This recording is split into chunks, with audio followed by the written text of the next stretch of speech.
Good evening മാറ്റിനി free വെബിനാറിലേക്ക് എല്ലാവർക്കും പതിവ് പോലെ ഇന്ന് പെർഫെക്റ്റ് ബോഡി നമ്മളെല്ലാവരും ആഗ്രഹിക്കുന്ന ഒരു തലം തന്നെയാണത്. എങ്ങനെയാണ് ഒരു പെർഫെക്റ്റ് ബോഡിയിലേക്ക് എത്തുന്നതെന്ന് തീർച്ചയായിട്ടും ഇന്ന് സാറിലൂടെ നമുക്ക് കേൾക്കാം. സാർ അതിന് ആലങ്കാരികമായ ചില തലങ്ങളൊക്കെ പറയും. തീർച്ചയായിട്ടും നമ്മളുടെ ആസ് യൂഷ്വൽ നമുക്കറിയാവുന്ന ഒത്തിരി കാര്യങ്ങൾ ഇതിൻ്റെ അകത്ത് ചേർന്ന് വരുന്നുണ്ട് എന്നുള്ളത് വളരെ ഒരു പ്രത്യേകതയുള്ള കാര്യമാണ്. കുറേ കാലമായിട്ട് നമ്മളിങ്ങനെ ഈ പറയുന്ന ഹോളിസ്റ്റിക് ഹെൽത്തിൻ്റെ തലത്തിലൂടെ ഇങ്ങനെ യാത്ര ചെയ്യണം. തീർച്ചയായിട്ടും ഒത്തിരി വ്യത്യാസങ്ങൾ ജീവിതത്തിൽ ഉണ്ടാകുന്നുവെന്ന് സെൻസാർ തന്നെ കൃത്യമായിട്ട് സാക്ഷ്യപ്പെടുത്തുകയാണ്. നമുക്ക് മാത്രമല്ല നമ്മുടെ ചുറ്റുപാടുകളിലേക്കൊക്കെ ഈ അറിവ് വളരെ കൃത്യമായിട്ട് പകർന്നു കൊടുക്കാൻ സാധിക്കുക. സത്യത്തിൽ ഇതാണ് വലിയൊരു ദൗത്യം അല്ലേ? നമുക്ക് ചെയ്യാൻ പറ്റുന്ന ഏറ്റവും വലിയൊരു ദൗത്യം ഇത് തന്നെയാണ്. അതിന് സെൻസാറിൻ്റെ സഹായം വളരെ പ്രയോജനകരമാണ്. സോ നിങ്ങൾ എല്ലാവരെയും സ്വാഗതം ചെയ്യുന്നു. അതോടൊപ്പം സെൻസാർ you are welcome. Thank you Sabu sir and good evening all of you. തീർച്ചയായിട്ടും സാറ് പറഞ്ഞത് ഒരു വലിയ ദൗത്യം തന്നെയാണ്. ആ ദൗത്യത്തിലേക്ക് കാലെടുത്ത് വയ്ക്കുമ്പോൾ ഒത്തിരി ചിന്തിച്ചിട്ടുണ്ടായിരുന്നു, ഇത് ശരിയായ വഴിയാണോ? കാരണം തെറ്റിദ്ധരിപ്പിക്കുന്ന അറിവുകൾ ഒത്തിരിയുണ്ട്. അപ്പോ തെറ്റിദ്ധരിപ്പിക്കാത്ത അല്ലെങ്കിൽ ശരിയായ അറിവുകൾ മാത്രം പകർന്നു നൽകുക എന്നുള്ളത് വലിയൊരു റെസ്പോൺസിബിലിറ്റിയാണ്. ആ ഒരു സമയത്ത് ഞാൻ ചിന്തിച്ച കാര്യം എന്താന്ന് വെച്ച് കഴിഞ്ഞാൽ, ഒന്നുകിൽ ശരിയായ കാര്യം പറഞ്ഞു കൊടുക്കുക, അല്ലെങ്കിൽ പറയാതിരിക്കുക. എന്ന് വെച്ച് കഴിഞ്ഞാൽ ഇന്ന് വരെ നടന്നതിൽ വെച്ച് ഇത് മാത്രമേ ശരിയുള്ളൂ എന്ന് ചോദിച്ചു കഴിഞ്ഞാൽ അതും ആയിരിക്കില്ല. കാരണം സയൻസ് മുന്നോട്ട് പോയിക്കൊണ്ടിരിക്കുകയാണ്. ശരീരത്തിനെ പറ്റിയിട്ടും അല്ലെങ്കിൽ ഫിസിയോളജി, അനാട്ടമി തുടങ്ങിയ അതിന്റെ ഇന്റേണൽ ആയിട്ടുള്ള കാര്യങ്ങളെ പറ്റിയും അതിന്റെ സെല്ലുലാർ ലെവലിലുള്ള വർക്ക് എങ്ങനെ നടക്കുന്നു എന്നുള്ളതിനെ പറ്റിയൊക്കെ കൂടുതൽ അറിവ് നമുക്ക് കിട്ടിക്കൊണ്ടിരിക്കുകയാണ്. പണ്ട് കാലത്ത് ഉണ്ടായിരുന്നവരാണ് കൂടുതൽ അറിവുള്ളവരെന്ന് പറഞ്ഞു കഴിഞ്ഞാൽ ഒരുപക്ഷെ അത് ശരിയല്ലല്ലോ. എന്നെക്കാൾ അറിവ് എൻ്റെ മക്കൾക്ക് ഉണ്ടാവണം, എൻ്റെ അച്ഛനേക്കാൾ അറിവ് എനിക്കുണ്ടായിരിക്കണം, എൻ്റെ അച്ഛൻ്റെ അച്ഛനേക്കാൾ അറിവ് എൻ്റെ അച്ഛനുണ്ടായിരിക്കണം, അല്ലെ? അവർക്ക് ബുദ്ധിയില്ല എന്നതിന് അർത്ഥമില്ല, അവർക്ക് ബുദ്ധി ഉണ്ടായിരുന്നു. പക്ഷെ ആ ബുദ്ധി അവർക്ക് എത്തിയ അല്ലെങ്കിൽ അവരുടെ കയ്യിൽ കിട്ടിയ സയൻസിനനുസരിച്ച് മാത്രമായിരുന്നു എത്തിയിരുന്നത്. ആ ബുദ്ധിക്ക് അപ്പുറം അറിവ് കിട്ടിത്തുടങ്ങിയത് ഒരുപക്ഷെ സയൻസിന്റെ പല ഇന്റർവെൻഷൻസ് നമ്മളിലേക്ക് എത്തുമ്പോഴാണ്. അങ്ങനെ ഞാൻ പറയുന്നതും കംപ്ലീറ്റ് ആണ് എന്നല്ല, പക്ഷെ ഒരു സംശയത്തിന്റെ ലൂപ്പ് ഹോൾ ഇല്ലാതെ കൃത്യമായിട്ട് അറിയാവുന്ന കാര്യങ്ങൾ മാത്രം പറഞ്ഞു തരിക എന്നുള്ളൊരു റെസ്പോൺസിബിലിറ്റി പ്രത്യേകിച്ച് നമ്മുടെ ആരോഗ്യത്തിൽ എടുത്തുകൊണ്ടാണ് ഞാൻ ഇപ്പോൾ വിളിക്കുന്നത്. Thank you. സോ നമുക്ക് ഇന്നത്തെ ഈ ഒരു പെർഫെക്റ്റ് ശരീരത്തിലേക്ക് ഒന്ന് പോവാം.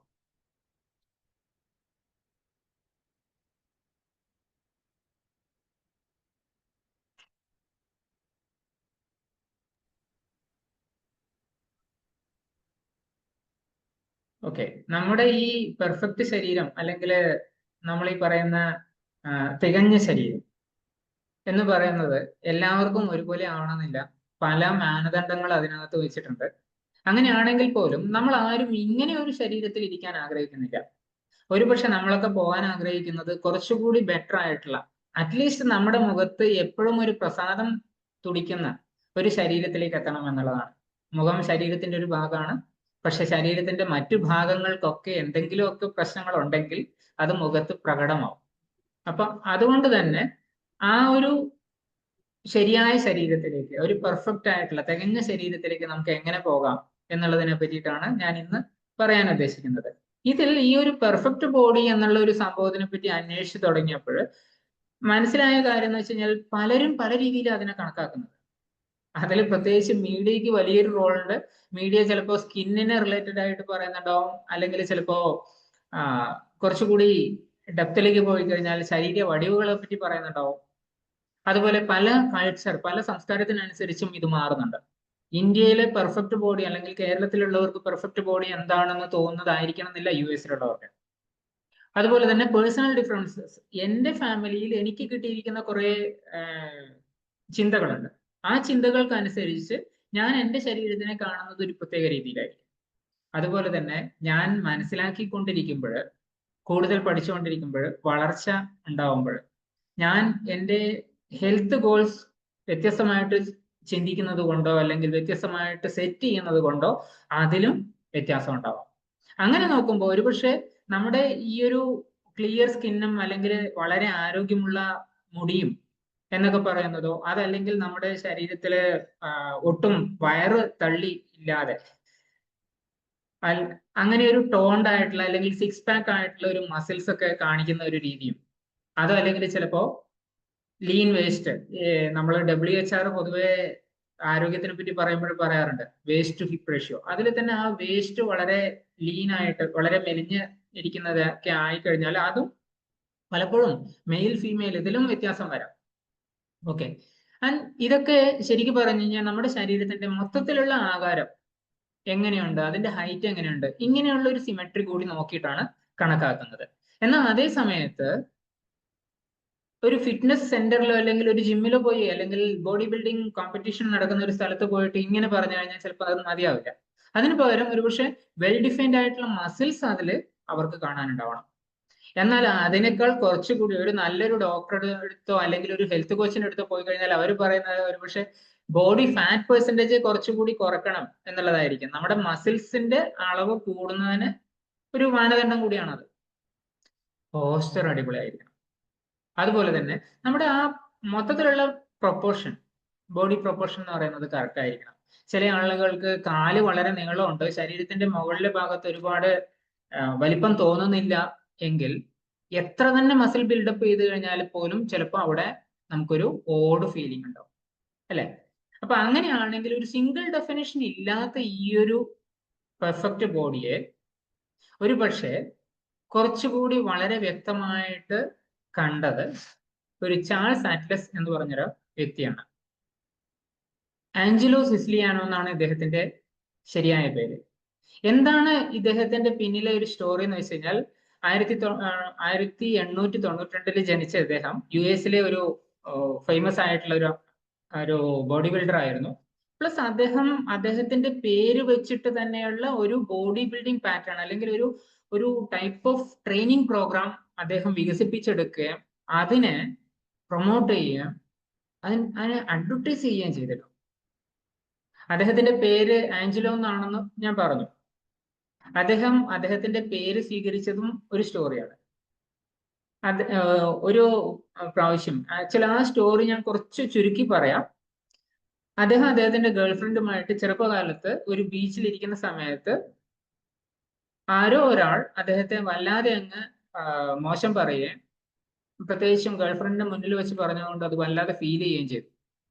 ആ വ്യക്തി ഒരു ജിമ്മിൽ ജോയിൻ ചെയ്തിട്ട് അവിടുന്ന് കുറച്ചുകൂടി ബോഡി ബിൽഡപ്പ് ചെയ്യാൻ, കാരണം അദ്ദേഹത്തിന്റെ വെയിറ്റ് ആ സമയത്ത് വെറും 44 കിലോഗ്രാം മാത്രമായിരുന്നു.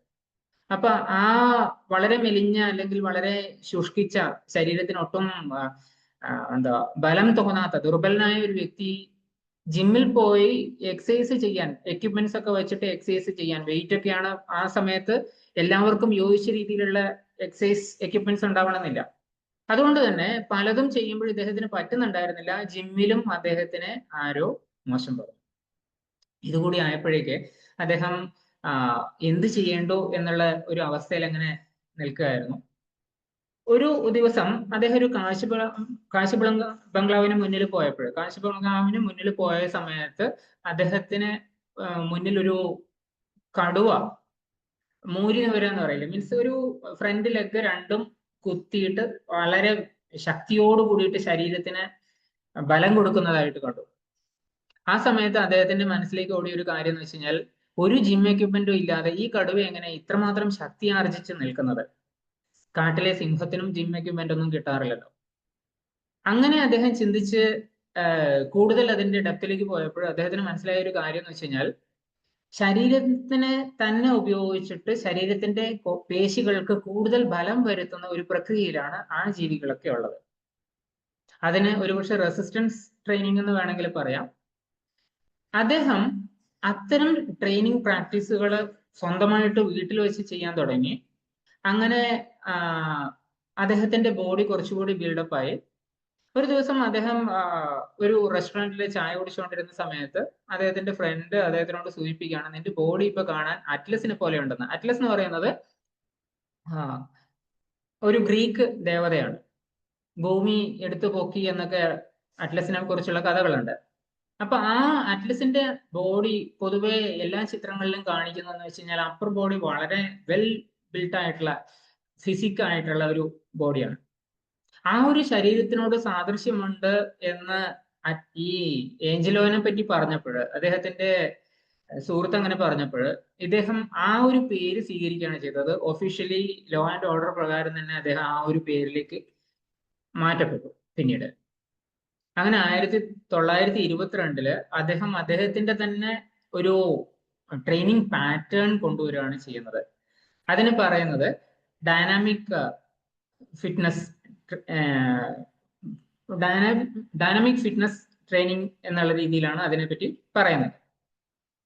സോ ഈ ഒരു പെർഫെക്റ്റ് ബോഡിയെ പറ്റി അദ്ദേഹത്തിൻ്റെതായിട്ടുള്ള ചില ഫിലോസഫി ഉണ്ട്, അല്ലെങ്കിൽ അദ്ദേഹത്തിന്റെ കൃത്യമായിട്ടുള്ള ഒരു കാഴ്ചപ്പാടുണ്ട്. അതിൽ ഒന്നെന്ന് പറഞ്ഞു കഴിഞ്ഞാൽ വെൽ പ്രൊപ്പോർഷൻഡ് ആയിരിക്കണം. നമ്മുടെ ബോഡി കാണാൻ വേണ്ടിയിട്ട് പൂർണ്ണമായിട്ടും ഒരു പ്രൊപ്പോർഷനേറ്റ് ആയിട്ടുള്ള ഒരു ബോഡി ഉണ്ടാവണം. അതിൽ മസിൽ ഗ്രൂപ്പ്സിന്റെ എല്ലാം ഡെവലപ്മെന്റ് വരുന്നുണ്ട്. അതുപോലെ തന്നെ ഒരു സിമെട്രി, ലോവർ ബോഡിയും അപ്പർ ബോഡിയും തമ്മിലുള്ള ഒരു സിമെട്രി അനുപാതം വരുന്നുണ്ട്. അതുപോലെ തന്നെ മസ്കുലർ എക്സ്ട്രാ ഉണ്ടാവാൻ പാടില്ല. മീൻസ് ചില സ്ഥലത്ത് മാത്രം വളരെ വലിയ മസിലും ചില സ്ഥലത്ത് വളരെ ചെറിയ മസിലും ആകുമ്പോൾ ബോഡി കാണാൻ ഒരുമാതിരി ബൾക്കി ആയിരിക്കും. അങ്ങനെ ഉണ്ടാവാനും പാടില്ല. എന്നാൽ അത് മാത്രമല്ല, അത് സ്ട്രോങ് ആയിരിക്കണം, ഫങ്ഷണൽ ആയിരിക്കണം, ശക്തി ഉണ്ടാവണം, അതിന് അതിന്റെ പ്രവർത്തനങ്ങൾ ചെയ്യാൻ പറ്റുന്നുണ്ടാവണം. നോർമൽ സിമ്പിൾ ടാസ്ക് പോലും ആവട്ടെ. അതുപോലെ തന്നെ അത് ഹെൽത്തി, ആരോഗ്യത്തോടെ ഉണ്ടാവണം, എനർജി കൊടുക്കാൻ പറ്റുന്ന രീതിയിൽ ഉണ്ടാവണം എപ്പോഴും. അത് ശരിക്കും നമ്മുടെ ശരീരത്തിൽ നിന്ന് അത്തരം ഒരു വൈറ്റാലിറ്റി, ഒരു എനർജി പുറത്തേക്ക് വമിക്കണം. അത് എൻഡുറൻസ് കൊടുക്കുന്നതായിരിക്കും. അതുകൊണ്ട് തന്നെ ആരോഗ്യം വളരെ നന്നായിട്ടുണ്ടാവും, അസുഖങ്ങൾ ഉണ്ടാവാനുള്ള സാധ്യതകൾ വളരെ കുറവായിരിക്കും. ഇതൊക്കെ ഉണ്ടാവേണ്ടത് സ്വന്തമായിട്ടുള്ള വർക്കൗട്ട് പാറ്റേണുകളോടെയാണ്. അത് സ്ലോലി ഡെവലപ്പ് ചെയ്യുന്നതാണ്. അച്ചടക്കത്തോട് കൂടിയിട്ടുള്ള ഒരു കൺസിസ്റ്റന്റ് എക്സസൈസ് പവറോട് കൂടിയിട്ട് മാത്രം വരുന്നതായിരിക്കണം. അല്ലാതെ എന്തെങ്കിലും ഒരു മരുന്ന് ഉപയോഗമോ അല്ലെങ്കിൽ സ്പെസിഫിക് ആയിട്ടുള്ള എന്തെങ്കിലും സപ്ലിമെന്റ്സ് ഉപയോഗമോ ഒന്നും അദ്ദേഹം പറയുന്നില്ല. സോ ഇത്തരം ഒരു കാര്യം വരാൻ വേണ്ടിയിട്ട് അദ്ദേഹം ചെയ്തിരുന്ന രീതിയെ ഡൈനാമിക് ടെൻഷൻ എക്സസൈസസ് അല്ലെങ്കിൽ വർക്കൗട്ട്സ് ആണ് വിളിച്ചിരുന്നത്.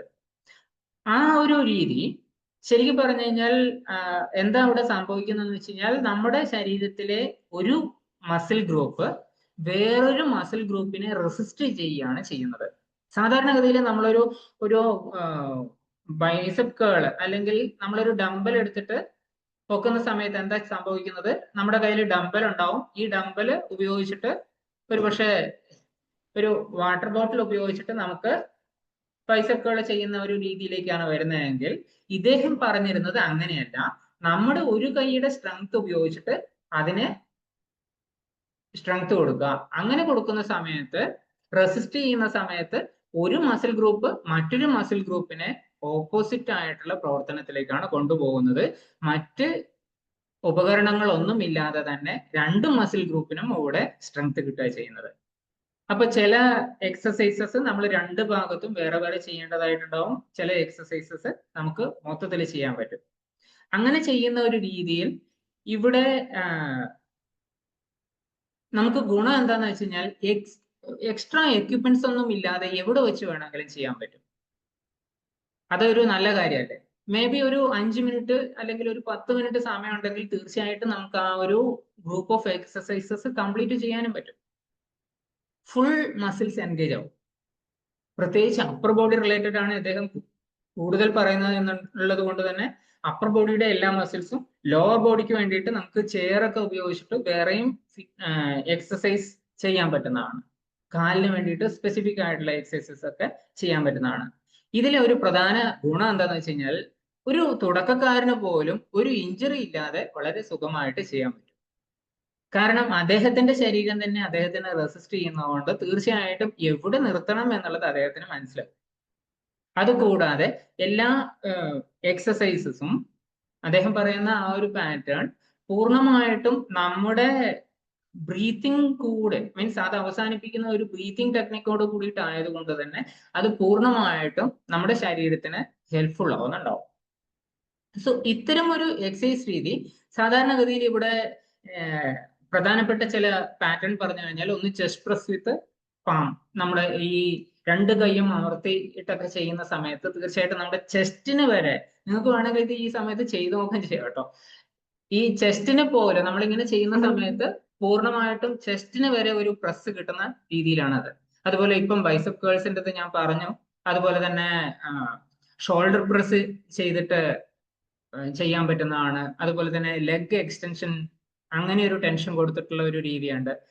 ശരിക്കും നമ്മുടെ ഫുൾ ബോഡി ഫ്ലെക്സ് ചെയ്തിട്ട് കംപ്ലീറ്റ്, ആ നേരത്തെ അറ്റ്ലസിന്റെ ഒരു ഫിഗർ പറഞ്ഞില്ലേ, അറ്റ്ലസ് ഭൂമി എടുത്ത് പൊക്കുന്ന ഒരു രീതിയിൽ നമ്മുടെ ഫുൾ ബോഡിക്ക് പൂർണ്ണമായിട്ടും സ്ട്രെസ് അല്ലെങ്കിൽ മസിൽ സ്ട്രെയിൻ കൊടുക്കുന്ന രീതിയിലേക്ക് നമുക്കതിനെ കൊണ്ടുപോകാൻ പറ്റും. ഇവിടെ ഒന്നും ഒരു എക്സ്റ്റേണൽ എക്യുപ്മെന്റും ആവശ്യമില്ല, എവിടെ വെച്ചും ചെയ്യാൻ പറ്റുന്നതാണ്. അപ്പൊ എന്താ സംഭവിക്കുന്നതെന്ന് വെച്ച് കഴിഞ്ഞാൽ, നമ്മുടെ ബോഡിയിൽ പ്രത്യേകിച്ച് അപ്പർ ബോഡിയിൽ കുറെ മസിൽസ് ആണ് ഇവിടെ മെയിൻ ആയിട്ട് കാണിച്ചത് കളേഴ്സിൽ. അപ്പൊ ഇത്തരം മസിൽ ഗ്രൂപ്പുകൾക്ക് അവിടെ പൂർണ്ണമായിട്ടും സ്ട്രെങ്ത് കിട്ടുകയാണ് ചെയ്യുന്നത്. അത് സാധാരണ മസിൽസ് എങ്ങനെയാണ് വർക്ക് ചെയ്യുന്നത്, അത് ആദ്യം കൺസ്ട്രിക്ട് ചെയ്യും, പിന്നെ അത് എലോങ് ചെയ്യും അല്ലെ, ചുരുങ്ങും വികസിക്കും. ഈ ചുരുങ്ങൽ വികാസം കൊണ്ടാണ് നമ്മുടെ ശരീരത്തിന് പ്രധാനമായിട്ടും എനർജി അല്ലെങ്കിൽ ഒരു മൂവ്മെന്റ് ചെയ്യാനുള്ള. മസിലിനെ പറ്റി നമ്മൾ കഴിഞ്ഞ ദിവസം പഠിച്ചല്ലോ, അപ്പൊ അന്ന് പറഞ്ഞു തന്നിട്ടുണ്ടായിരുന്നു. അങ്ങനെ ഒരു ചുരുക്കലും വികസിക്കലും കൊണ്ടാണ് പൂർണ്ണമായിട്ടും ഇത് വർക്ക് ചെയ്യുന്നത്, മസിൽസ് ഒക്കെ നമുക്കൊരു പ്രവർത്തനം ചെയ്യാൻ കഴിയുന്നത്. അപ്പൊ അത്തരം മസിൽ ഗ്രൂപ്പുകൾ പൂർണ്ണമായിട്ടും ഡെവലപ്പ് ചെയ്യാനുള്ള ഒരു രീതിയാണ് ഇവിടെ കൊടുത്തിട്ടുള്ളത്. സോ നമുക്കൊരു 5 മിനിറ്റ് ഡൈനാമിക് ടെൻഷൻ വർക്കൗട്ട് ചെയ്യുന്നുണ്ടെങ്കിൽ ഇവിടെ ചെസ്റ്റ് പ്രസ്, അതുപോലെ തന്നെ സെൽഫ് റെസിസ്റ്റ്, ഇത്തരം എക്സസൈസ് പാറ്റേൺ ചെയ്യുമ്പോൾ നമുക്ക് മസിൽ ഗ്രോത്ത് ഉണ്ടാവും, അതുപോലെ തന്നെ ഫ്ലെക്സിബിലിറ്റി ഉണ്ടാവും, അതുപോലെ തന്നെ റെസിസ്റ്റൻസ്, നമ്മുടെ തന്നെ റെസിസ്റ്റൻസ് ഉള്ളത് കൊണ്ട് അത് എഫക്റ്റീവ് ആണ്, കുറച്ചുകൂടി സ്ട്രെങ്ത് കിട്ടുന്നുണ്ടാവും, കൺവീനിയന്റ് ആണ്. ഇത്തരം ബെനിഫിറ്റുകൾ നമുക്ക് പൂർണ്ണമായിട്ടും ഉപയോഗിക്കാം. അതിന് ഇദ്ദേഹത്തിന്റെ ഈ ഒരു ഫിലോസഫി പൂർണ്ണമായിട്ടും ഉപയോഗപ്പെടും. എന്താണ് ഫിലോസഫി? അദ്ദേഹം എപ്പോഴും പറയാറുള്ള ഒരു കാര്യം, any one can have A body like me. എന്നെ പോലെ ആർക്കും ചെയ്യാൻ പറ്റും. അതിന് നാച്ചുറൽ മെത്തേഡ്സ് ആണ്. സ്റ്റെറോയിഡ്സോ മറ്റ് മെഷീൻസോ മെഡിസിൻസോ ഒന്നും ആവശ്യമില്ല. സെൽഫ് മോട്ടിവേഷനും ഡിസിപ്ലിനും പൂർണ്ണമായിട്ടും ആവശ്യമുള്ള ഒരു രീതിയാണിത്. അതുപോലെ തന്നെ സിമ്പിൾ എക്സസൈസ് ആണ്, നമ്മുടെ ബോഡിക്ക് ഉതകുന്നതാണ്. കാരണം വേറൊരാളല്ല റെസിസ്റ്റ് ചെയ്യുന്നത്. അതുകൊണ്ട് തന്നെ ഒരു പെർഫെക്റ്റ് ബോഡി എങ്ങനെ ഉണ്ടാവണം എന്ന് ചോദിച്ചു കഴിഞ്ഞാൽ, ലീൻ ആയിരിക്കാം, മെലിഞ്ഞിട്ടായിരിക്കാം, മസ്കുലർ ആയിരിക്കാം, പക്ഷെ ബൾക്കി ആയിരിക്കില്ല, ബാലൻസ്ഡ് ആയിരിക്കാം, സ്ട്രെങ്ത് ഉണ്ടാവും, അതുപോലെ തന്നെ കോൺഫിഡൻസും മസ്കുലിനിറ്റിയും ഹെൽത്തും പ്രസരിക്കുന്നതായിരിക്കും. സോ ഇത്തരം ഒരു ബോഡിയാണ് നമ്മൾ നോക്കുന്നതെങ്കിൽ ഒരു പെർഫെക്റ്റ് ബോഡി എന്തല്ല. നമ്മൾ പലപ്പോഴും ഒരു പക്ഷേ പല കുട്ടികളും ഒരു യങ് അഡൾട്ട് അല്ലെങ്കിൽ ഒരു 15 to 25 ഏജ് ഉള്ള പലരും കണ്ണാടിയൊക്കെ നോക്കിയിട്ട്, പ്രത്യേകിച്ച് എല്ലാ ജിമ്മിലും ഇപ്പൊ കണ്ണാടിയാണ് കൂടുതൽ. അപ്പൊ അങ്ങനെ നോക്കിയിട്ടൊക്കെ ചെയ്യുമ്പോൾ തീർച്ചയായിട്ടും അത് ജസ്റ്റ് ആ സൈസോ ഷേപ്പോ മാത്രമല്ല. Perfect body is not your shape. അത് തന്നെ ഏതെങ്കിലും ഒരു സോഷ്യൽ മീഡിയ സ്റ്റാൻഡേർഡ്സ് പറയുന്ന പോലെ അല്ല. അങ്ങനെയല്ല നമ്മൾ അതിനെ കാണേണ്ടത്. അത് തന്നെ മറ്റുള്ളവരെ കമ്പയർ ചെയ്തിട്ട് ആ ലേഡിയെ നോക്കൂ അല്ലെങ്കിൽ ആ ഫിലിം സ്റ്റാറിനെ നോക്കൂ എന്നുള്ള രീതിയിലും നമ്മൾ അതിനെ കമ്പയർ ചെയ്യാൻ പാടില്ല. ശരിക്കും പറഞ്ഞു കഴിഞ്ഞാൽ നമ്മുടെ ബോഡി ഹെൽത്തി ആയിരിക്കണം, ബാലൻസ്ഡ് ആയിരിക്കണം. അതാണ് ഒരു പക്ഷെ പെർഫെക്റ്റോ ഐഡിയലോ ആണെന്ന് പറയാൻ പറ്റുന്നത്. ഇതിനു വേണ്ടിയിട്ടുള്ള ചില പ്രധാനപ്പെട്ട ടിപ്സ് മാത്രം ഇവിടെ കൊടുക്കാം. ഫിസിക്കൽ ഫിറ്റ്നസ് ഉണ്ടായിരിക്കണം. ഫിസിക്കൽ ഫിറ്റ്നസ് എന്ന് പറഞ്ഞു കഴിഞ്ഞാൽ എന്താണ്? നമ്മുടെ ബോഡിക്ക് നല്ലൊരു വെയിറ്റ് ഉണ്ടാവണം. അത് തന്നെ ബോഡി ഫാറ്റ് പെർസെൻറ്റേജ് നോക്കിക്കഴിഞ്ഞാൽ അതിന് പ്രൊപ്പോർഷനേറ്റ് ആയിരിക്കണം. ഫാറ്റ് കുറെ കൂടിയിട്ടുള്ള ബോഡി വെയിറ്റ് അല്ല അവിടെ വേണ്ടത്. മസിൽ, ഫാറ്റ്, ഇതിന്റെ ഒരു പ്രൊപ്പോർഷൻ വെച്ചിട്ട് തന്നെയാണ്. ബോഡി കമ്പോസിഷൻ അനാലിസിസിനെ പറ്റി മുമ്പ് സംസാരിച്ചിട്ടുണ്ട്. മസിൽ സ്ട്രെങ്ത് ഉണ്ടാവണം, മസിലിന് ഫ്ലെക്സിബിലിറ്റി ഉണ്ടാവണം. ഇതൊക്കെ ഫിസിക്കൽ ഫിറ്റ്നസിന്റെ ഭാഗമാണ്. അതുപോലെ തന്നെ കാർഡിയോ വാസ്കുലർ ഹെൽത്ത് എന്ന് വെച്ച് കഴിഞ്ഞാൽ നമ്മുടെ ലങ്സും അതുപോലെ തന്നെ ഹേർട്ടും ആരോഗ്യത്തോടെ ഇരിക്കുമ്പോഴാണ് അത് പൂർണ്ണമായിട്ടും പോസിബിൾ ആവുക. അതുപോലെ തന്നെ നമ്മുടെ എല്ലുകൾക്കും ജോയിന്റ്സിനും ബലം ഉണ്ടാവണം. ഒരു നല്ല ഹോർമോണൽ ബാലൻസ് ഉണ്ടെങ്കിൽ മാത്രമേ നമ്മുടെ ശരീരം എപ്പോഴും ആരോഗ്യത്തോടെ ആണെന്ന് പറയാൻ പറ്റൂ. നമ്മുടെ ശരീരത്തിന്റെ ദഹന വ്യവസ്ഥ നന്നായിരിക്കണം. അതിന് ഉതകുന്ന രീതിയിൽ തന്നെ നമ്മുടെ ബോഡി മെറ്റബോളിസം വർക്ക് ചെയ്യണം. കാരണം മെറ്റബോളിക് റിലേറ്റഡ് ആയിട്ടുള്ള ഒത്തിരി ഡിസോർഡേഴ്സ് ആണ് ഇന്നത്തെ കാലത്തുള്ളത്. ഞാൻ പറഞ്ഞു ഇദ്ദേഹം 1922 അഡ്വർടൈസിംഗിലേക്ക് എത്തിയത്. ഫിറ്റ്നസ്സുമായിട്ട് ബന്ധപ്പെട്ടിട്ടുള്ള അഡ്വർടൈസിങ് ചെയ്യാൻ തുടങ്ങിയതും ആ ഒരു പാറ്റേണിന് കൂടുതൽ പ്രൊമോഷൻ ചെയ്തതും. അദ്ദേഹം മരിച്ചത് 1972 80-ാമത്തെ വയസ്സിൽ ഒരു ഹാർട്ട് അറ്റാക്ക് വന്നിട്ടാണ്, ജസ്റ്റ് ക്രിസ്മസിന് 2 ദിവസം മുമ്പ്. അപ്പൊ അത്രയും നല്ല കാലം വളരെ നല്ല രീതിയിൽ ജീവിക്കാൻ അദ്ദേഹത്തിന് സാധിച്ചത് ഒരുപക്ഷെ ഇന്നത്തെ കാലത്തുള്ള അത്രയും മെറ്റബോളിക് ഡിസീസസ് ആണ് ഇല്ലാത്തത് കൊണ്ടായിരിക്കാം. മെറ്റബോളിസം ആയിട്ട് ബന്ധപ്പെട്ടിട്ട് ഒരുപാട് പ്രോബ്ലംസ് ഇന്ന് കാണപ്പെടുന്നുണ്ട്. കാരണം അവിടെ ഒരു രോഗാണുവോ അല്ലെങ്കിൽ ഒരു എക്സ്റ്റേണൽ ആയിട്ടുള്ള ഫാക്ടറോ ജീവിയോ ഒന്നും ഇല്ലാതെ തന്നെ നമ്മൾ മരണപ്പെടുകയാണ് ചെയ്യുന്നത്. അല്ലെങ്കിൽ ഒരു മരുന്നിനെ കൊണ്ട് മാത്രമേ ജീവിതം മുന്നോട്ട് പോകൂ എന്നുള്ള ഒരു സിറ്റുവേഷനിൽ എത്തി നിൽക്കുകയാണ് ചെയ്യുന്നത്. അവിടെ ഫിസിക്കൽ ഫിറ്റ്നസ് എന്ന് പറയുന്നത് വളരെ ഇമ്പോർട്ടൻ്റ് ആയിട്ടുള്ള ഒരു ഫാക്ടറാണ്. രണ്ടാമത്തത് മെന്റൽ ആൻഡ് ഇമോഷണൽ ഹെൽത്ത്. നമ്മുടെ ബോഡി ഒരു പോസിറ്റീവ് സെൽഫ് ഇമേജ് പ്രസരിപ്പിക്കുന്നതായിരിക്കണം. ആ സെൽഫ് ഇമേജ് എന്ന് പറയുന്നത് നമ്മുടെ ആക്സെപ്റ്റൻസ്, നമ്മുടെ ബോഡിയെ പറ്റി നമുക്കുള്ള ആക്സെപ്റ്റൻസും നമ്മുടെ ബോഡി പോസ്ചറും ഒക്കെ വെച്ചിട്ടാണ്. സ്ട്രെസ്, ആങ്സൈറ്റി, ഡിപ്രഷൻ തുടങ്ങിയ കാര്യങ്ങൾ വളരെ കുറഞ്ഞിട്ടുണ്ടാവണം. പ്രത്യേകിച്ച് സ്ട്രെസ്. ഇന്നിപ്പോ സ്ട്രെസ് വളരെ കൂടിയത് കൊണ്ടാണ് ഒരുപാട് ആൾക്കാർക്ക് പലതരത്തിലുള്ള പ്രശ്നങ്ങളും. കാരണം കോർട്ടിസോൾ എന്ന് പറയുന്ന ഹോർമോൺ മറ്റു പല ഹോർമോണിനെയും അല്ലെങ്കിൽ മറ്റു പല ഹോർമോണിന്റെയും ഫംഗ്ഷനെയും തടസ്സപ്പെടുത്തുന്നതാണ്. കോൺഫിഡൻസ്, അത് നമ്മുടെ അപ്പിയറൻസിൽ തന്നെ ശരിക്കും നമുക്ക് കാണാൻ പറ്റും അല്ലെ.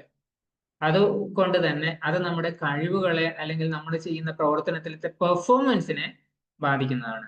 സോ നല്ല ഒരു കോൺഫിഡന്റ് ആയിട്ടുള്ള ഒരു രീതി ആയിരിക്കണം നമുക്ക് ഉണ്ടാവേണ്ടത്. Third, functional fitness. Functional fitness എന്ന് പറയുന്നത് നമ്മുടെ ഡെയിലി ടാസ്ക് നമുക്ക് കംപ്ലീറ്റ് ചെയ്യാൻ പരസഹായമോ മെഷീന്റെ സഹായമോ ആവശ്യമില്ലാത്ത രീതിയിൽ മുന്നോട്ട് പോകുക എന്നുള്ളതാണ്. അതൊരു പക്ഷെ നടക്കുന്നതായിക്കോട്ടെ, അല്ലെങ്കിൽ ഒരു വെയിറ്റ് ലിഫ്റ്റ് ചെയ്യുന്നതായിക്കോട്ടെ, അതല്ലെങ്കിൽ സ്റ്റെയർ കയറുന്നതായിക്കോട്ടെ, ഇതിനൊക്കെ നമ്മൾ ഇന്നിപ്പം മെഷീൻസ് ആണ് കൂടുതൽ യൂസ് ചെയ്യുന്നത്. ഇൻക്ലൂഡിങ് ലിഫ്റ്റ് എന്ന് പറയുന്ന 3 നില മാത്രമുള്ള ഒരു ബിൽഡിങ്ങിന് പോലും ഇന്നിപ്പോ അത്യാവശ്യമായി വരുന്നത് എന്തുകൊണ്ടാണ്? വീടുകളിൽ ലിഫ്റ്റ് ആവശ്യമായി വരുന്നത് എന്തുകൊണ്ടാണ്? Endurance, agility and balance. ഇത് 3ഉം നമ്മുടെ മസിലുമായിട്ട് ബന്ധപ്പെട്ടിട്ട് നോക്കുമ്പോൾ ചടുലമായ ഭാവങ്ങൾ, ബാലൻസ് ആയിട്ടുള്ള ഒരു ആക്ടിവിറ്റി, അതുപോലെ തന്നെ കൂടുതൽ നേരം നമുക്ക് വർക്ക് ചെയ്യാനുള്ള ഒരു കപ്പാസിറ്റി, ഇതൊക്കെയാണ് വരുന്നത്. നമ്മുടെ പോസ്ചറും നമ്മുടെ കോർഡിനേഷനും ഉണ്ടാവണം. അത് മൈൻഡ് ബോഡി കോർഡിനേഷൻ മാത്രമല്ല, നമ്മുടെ മസിൽസ് തമ്മിലുള്ള ഒരു കോർഡിനേഷനും വളരെ ഇമ്പോർട്ടൻ്റ് ആണ്. അല്ലെങ്കിൽ എന്ത് പറ്റും? മസിൽ കാച്ച് സംഭവിക്കും, അല്ലെങ്കിൽ നമ്മുടെ മസിൽസ് അവിടെ ചിലപ്പോൾ സ്റ്റക്കായി പോവും. അതിനെ പിന്നെ നമ്മൾ പെട്ടെന്ന് റിലീവ് ചെയ്യേണ്ടി വരും. Okay, life style. നമ്മുടെ ആരോഗ്യത്തിന്റെ ഏറ്റവും പ്രധാനപ്പെട്ട ഫാക്ടർ ഒരു പക്ഷേ ഈ ലൈഫ് സ്റ്റൈൽ ആയിരിക്കാം. കാരണം ഇന്നിപ്പോഴ് ശരിയായ ഫിസിക്കൽ ആക്ടിവിറ്റി ഇല്ലാത്തത് കൊണ്ടോ ബോഡി മൂവ്മെന്റ് ഇല്ലാത്തത് കൊണ്ടോ നമ്മൾ ഒരുപാട് പ്രശ്നങ്ങൾ നേരിടുന്നുണ്ട്.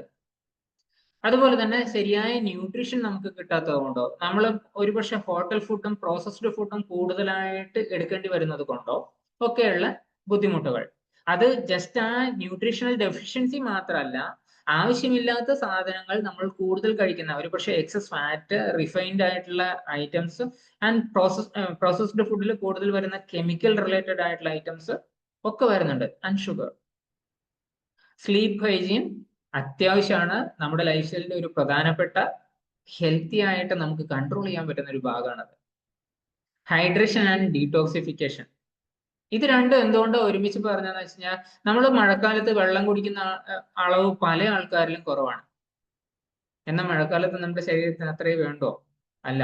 സാധാരണ നമ്മുടെ ബോഡി വെയിറ്റിന്റെ ഒരു പ്രൊപ്പോർഷൻ വെച്ചിട്ട് 20 to 25 kg നമ്മൾ ഏകദേശം 1 ലിറ്റർ വെള്ളം കുടിക്കണം. അത്രയും വെള്ളം ആവശ്യമുണ്ടെങ്കിൽ അത് നമ്മുടെ ഡീടോക്സിഫിക്കേഷന് വേണ്ടിയിട്ട് കൂടി ആവശ്യമുള്ളതാണ്. അപ്പോ പെർസ്പിറേഷൻ, നമ്മുടെ വിയർപ്പ് കുറവാണ് എന്ന് വിചാരിച്ചിട്ട് നമ്മൾ അങ്ങനെ ഒരു പാറ്റേണിലേക്ക് അല്ലെങ്കിൽ വെള്ളം കുടിക്കുന്നത് മഴക്കാലത്ത് കുറക്കരുത്.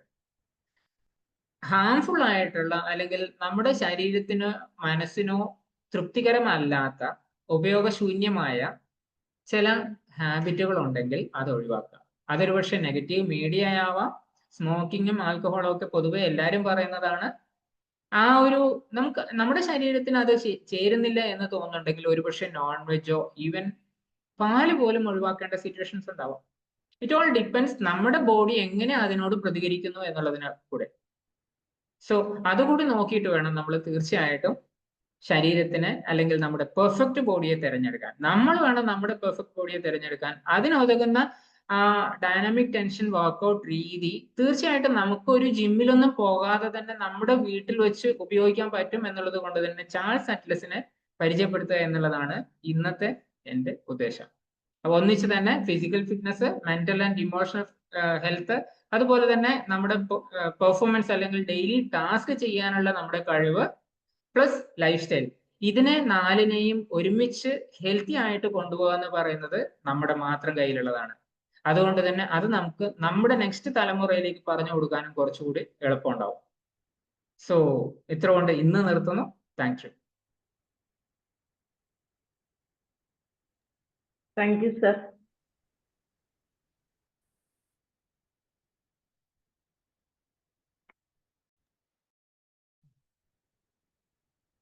Thank you Sabu sir. So thank you sir, thank you very much. തീർച്ചയായിട്ടും പെർഫെക്റ്റ് ബോഡിയുടെ ഡയമെൻഷൻസിനെ കുറിച്ചൊക്കെയാണ് പറയുന്നത്. അത് വളരെ പുരാതന കാലം മുതൽ ഇന്ന് ഈ കാലത്ത് നിലനിൽക്കുന്ന ആ ഡിഫറൻസുകളെല്ലാം സാർ അത് വളരെ കൃത്യമായിട്ട് പറഞ്ഞു. എനിവേ നമുക്ക് ഡിസ്കഷനിലേക്ക് പോകാം. മറുചോദ്യം മാം പറഞ്ഞോളൂ. Thank you sir. സാറിന്റെ ക്ലാസ് ഹെഡിങ് എനിക്ക് വളരെ ഇഷ്ടമായി. അതായത് പെർഫെക്റ്റ് ബോഡി എന്നുള്ളത് വളരെ നല്ലൊരു ഹെഡിങ് ആണ് സെലക്ട് ചെയ്തത്. സാറ് ഈ പറഞ്ഞ പോലെ വ്യായാമം എല്ലാവർക്കും അറിയാം, ചെയ്യണം എന്ന് പറയും. പക്ഷെ നാളെ ചെയ്യാന്ന് വിചാരിച്ച് എല്ലാവരും ഇങ്ങനെ മടിച്ചു നിൽക്കുന്ന ഒരു സംഭവമാണ്. പക്ഷെ എന്തായാലും ശരീരം അനങ്ങണം എന്നുള്ളത് എന്തായാലും നിർബന്ധമാണ്. കാരണം എല്ലാ ജീവികളും, മനുഷ്യൻ മാത്രമേ ഉള്ളൂ ഇങ്ങനെ ഒറ്റ ഇരിപ്പിരിക്കുന്നുള്ളൂ. മറ്റെല്ലാ ജീവികളും നമ്മൾ ചലിച്ചോണ്ടാണ് ഇരിക്കുന്നത്. അപ്പൊ മനുഷ്യൻ ഇങ്ങനെ ഇരിക്കുന്നതുകൊണ്ട് തന്നെയാണ് മനുഷ്യന് പല അസുഖങ്ങളും വരുന്നതെന്നുള്ള യാതൊരു സംശയവുമില്ല. അപ്പം ഈ പ്രായമായാലും എൻ്റെ അഭിപ്രായം എല്ലാവരും എന്തെങ്കിലും തരത്തില് എല്ലാം അടുത്ത് കൊണ്ടുവച്ചിട്ട് അനങ്ങാണ്ടിരിക്കുന്നതിനേക്കാൾ കുറച്ചൊക്കെ ദൂരെ വെച്ച് ഇടയ്ക്ക് വെള്ളം കുടിക്കാനൊക്കെ വന്ന് അടുക്കളയിൽ പോവുക, അല്ലെങ്കിൽ മറ്റു സ്ഥലത്ത് ഇങ്ങനെ ചലിച്ചുകൊണ്ടിരിക്കാൻ എല്ലാവരും ഒന്ന് ശ്രമിക്കുക. Okay sir. Sabu sir, Sanil sir, thank you very much. ശരിക്കും നമ്മൾ പഴയ കാലത്തെ നമ്മുടെ കൂട്ടുകുടുംബമോ അല്ലെങ്കിൽ നമ്മുടെ പഴയ വീടുകളുടെ ആ ചിട്ടകളിലേക്ക് മാറുമ്പോൾ തന്നെ ഈ പറയുന്ന സാഹചര്യങ്ങളെല്ലാം കൃത്യമായിട്ടുണ്ടാകും. ഇന്ന് അതിനുള്ള സാധ്യതകൾ പോലും ഇല്ല. ഒരു മിറ്റം അടിക്കാൻ കരിയില പോലും ഇല്ലാത്ത അവസ്ഥയായി പോയി. പറയുന്ന സാർ പറയൂ. അഡ്മിറ്റ് ചെയ്യും.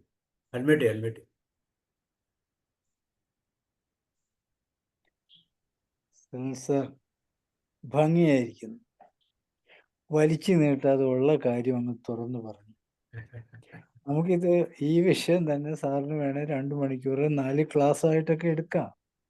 പക്ഷെ സാറിനെ സംബന്ധിച്ചിടത്തോളം ആവശ്യം നമ്മളെ ബോറടിപ്പിക്കാതെ കാര്യങ്ങളിലേക്ക് എത്തുക എന്നുള്ളതാണ്. സാർ ആദ്യം കാണിച്ച ആ ചിത്രങ്ങൾ തന്നെ അത് മതി. നമ്മുടെ മുന്നിലുള്ള ചിത്രങ്ങളാണ് ഇതാണ് ആരോഗ്യവാന്റെ ലക്ഷണം എന്ന് പറഞ്ഞുകൊണ്ട് പോകുന്ന ഒരവസ്ഥ നമുക്കിടയിലുണ്ട്. പലരും പറയാറുണ്ട് ബേക്കറികളുടെ എണ്ണം കൂടുന്നു, ജിംനേഷ്യത്തിന്റെ എണ്ണം കൂടുന്നു, അതിൻ്റെ ഇരട്ടി ആശുപത്രികളുടെ എണ്ണം കൂടും. നല്ല ഒതുക്കുള്ള കാര്യമാണ്. നമ്മുടെ കുട്ടികളുടെ വായിൽ നിന്ന് ഇപ്പം ചോക്ലേറ്റ്സ്, പുതിയ സാധനം, എനിക്ക് അതിൻ്റെ പേരൊന്നും കിട്ടുന്നില്ല. മോൻ ചിലപ്പോൾ വാങ്ങിച്ചിട്ട് വന്ന് കൊടുക്കും. ഞാൻ ചോദിച്ചു, മോനെ ഇത് വേണോ? അച്ഛാ ഇരിക്കട്ടെ. എനിക്കൊന്നും പറയാനില്ല. അച്ഛാ ഇരിക്കട്ടെ എന്ന് പറഞ്ഞ പിന്നെ എനിക്കെന്ത് പറയാൻ. ഈ കുട്ടികൾക്ക് ഒരാഴ്ച കഴിയുമ്പോൾ ചിലവൻ ഇങ്ങനെ വയറും തൂത്തുകൊടുക്കണം. അപ്പൊ എന്താ വയറുവേദന? ഓക്കെ, ഞാൻ തിരിച്ചു വരുമ്പോ ബേക്കറിയിലും കൂടെ കയറില്ല. എന്നാ പിന്നെ നമുക്ക് പോയിക്കൊണ്ടേയിരിക്കാം. ഞാൻ പറയാൻ ഉദ്ദേശിച്ചത്രേ ഉള്ളൂ. സാർ പറഞ്ഞ കാര്യം ഈ വളർന്നു വരുന്ന തലമുറകൾ അതാണ് നമ്മുടെ യൂട്യൂബിൽ കാണേണ്ടത്. എൻ്റെ ഒരു പ്രായം വളരെ ചുരുക്കമുള്ള 72 വയസ്സ്. ഞാനിങ്ങനെ മെയിൻറ്റെയിൻ ചെയ്ത് പോകുന്നത് അധ്വാനത്തിന്റെ ഫലമാണ്. അധ്വാനിക്കുന്നു, ഞാൻ എൻ്റെ പറമ്പിൽ അധ്വാനിക്കുന്നു, നടപ്പിന് യാതൊരു ഔട്ട്പുട്ടോടു കൂടി അധ്വാനമാണ് ഞാൻ ചെയ്യുന്നത്. 4 വാഴ വെച്ച് കഴിഞ്ഞാൽ എനിക്ക് 1 മാസം അതിന്റെ പണിയിൽ ഓരോ ആഴ്ച ഇങ്ങനെ ചുറ്റിത്തിരിയെ പോവുക. ഇന്ന് മക്കൾക്ക് അതിന്റെ പുറകിലൂടെ പോകാൻ ഒരു വിഷമമാണ്, ചേറാണ്, ചേറ്റിൽ ഒരു തരം നമ്മുടെ റെസിസ്റ്റൻസ് കുറഞ്ഞു എന്നതല്ലേ അതിന്റെ അർത്ഥം. രോഗങ്ങൾ ഏറ്റുവാകാൻ വിധിക്കപ്പെട്ടവരാണോ നമ്മൾ? നമ്മളെ കുറിച്ച് തന്നെ ആലോചിക്കുക. ഉണ്ടായിരുന്ന ഒരു കാര്യത്തിൽ എല്ലാ ദിവസവും ഒരു കൊട്ട കരിയില അടിച്ചെടുക്കേണ്ടിയിരിക്കുന്നു, അടിക്കുമ്പോൾ കൃത്യമായി കുനിയേണ്ടിയിരിക്കുന്നു. ഇപ്പോഴമാതിരി റോഡടിക്കുന്ന വലിയ 3 മീറ്റർ 2 മീറ്റർ പൊക്കമുള്ള ചൂല് കൊണ്ടല്ല പോകും, കൃത്യമായി കുനിഞ്ഞ് കൈകൊണ്ട് അടിച്ചെടുക്കുകയെന്ന് ചെയ്യുന്നത് ആൺകുട്ടികൾ ചെയ്യുന്നില്ല. റിസൾട്ട് നോക്കൂ, അവരുടെ ഇടുപ്പിന് അല്ലെങ്കിൽ നടുവിന് ഈ നടുവേദന എന്നുള്ളത് പിന്നീട് വരുന്നൊരവസ്ഥ കാണുന്നില്ല. കാരണം അത് ഫിറ്റ്, അതിന് എക്സസൈസ് കൃത്യമാണ്. ഒരു 5 പ്രാവശ്യം തൂത്ത് കഴിഞ്ഞാൽ ഒരു നൂരും ഇപ്പുറത്തേക്ക് പോകുന്നു. ഞാൻ നീട്ടിക്കൊണ്ട് പോവുകയല്ല ചെയ്യുന്നത്. സൻസാർ പറഞ്ഞതിനെ ഒന്നുകൂടി ഒന്ന് കോമ്പൻസേറ്റ് ചെയ്യാം. നമുക്ക് തെറ്റിദ്ധാരണയുണ്ട്. മസിൽ മാൻ ഒരു 10 ദിവസം ചെയ്യാതിരുന്നാൽ വിവരം. ഇപ്പൊ നമ്മളെ സംബന്ധിച്ചിടത്തോളം നമ്മുടെ കയ്യിലുള്ള വസ്തുതകൾ ഉപയോഗിച്ച്, സാർ പ്രത്യേകം പറഞ്ഞു, ആയുധങ്ങൾ ഉപയോഗിച്ച് അതിനെ ഇടിച്ചു പൊളിക്കൊന്നും വേണ്ട.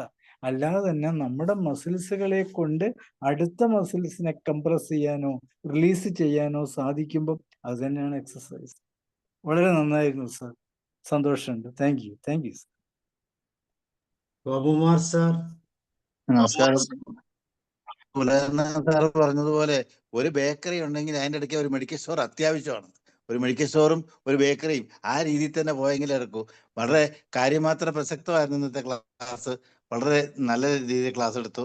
പിന്നെ ഈ പലരുടെയും ശരീരം നന്നാക്കണമെന്നുണ്ട്. നന്നാക്കാൻ വേണ്ടി അവരെന്തൊക്കെയോ കാട്ടിക്കൂട്ടുന്നു. പക്ഷെ അതൊക്കെ ദോഷത്തിലേ വന്ന് അവസാനിക്കുന്നുള്ളൂ അവർ ചെയ്യുന്നത്. കാരണം കൂടുതൽ ദോഷം ചെയ്യുന്നത് ഈ രക്ഷകർത്താക്കളാണ്. എനിക്കറിയാം, കൂലിവേല കഴിഞ്ഞ് വന്നിട്ട് കിട്ടുന്ന കാശ് കൊണ്ട് ബേക്കറി സാധനങ്ങൾ വാങ്ങിച്ച് വീട്ടിൽ കൊണ്ടുവന്ന് കുട്ടികൾക്ക് കൊടുക്കാൻ. കാരണം അവരുടെ വിചാരം ഇത് കഴിച്ചാലേ കുട്ടികൾ നന്നാവത്തോളെന്നാ. അത് രോഗം ഉണ്ടാക്കി കൊടുക്കുക എന്നുള്ള അവരറിയുന്നില്ല. രോഗമാണ് ഉണ്ടാക്കി കൊടുക്കുന്നത്. ഒരു ബേക്കറി ഉണ്ടെങ്കിൽ ഒരു മെഡിക്കൽ സ്റ്റോർ അത്യാവശ്യമാണ്. വളരെ കാര്യമാത്ര പ്രസക്തമായ ക്ലാസ് ആയിരുന്നു. നല്ല ക്ലാസ് ആയിരുന്നു. നന്ദി, നമസ്കാരം. രാജു സാർ അഡ്മിറ്റ് ചെയ്തായിരുന്നല്ലോ. Ramavathi ma'am. Okay, Ramavathi ma'am. സാറേ നമസ്കാരം. കുറേ ആയി സാറിന്റെ ക്ലാസ്സിൽ കയറിയിട്ട്, സോറി.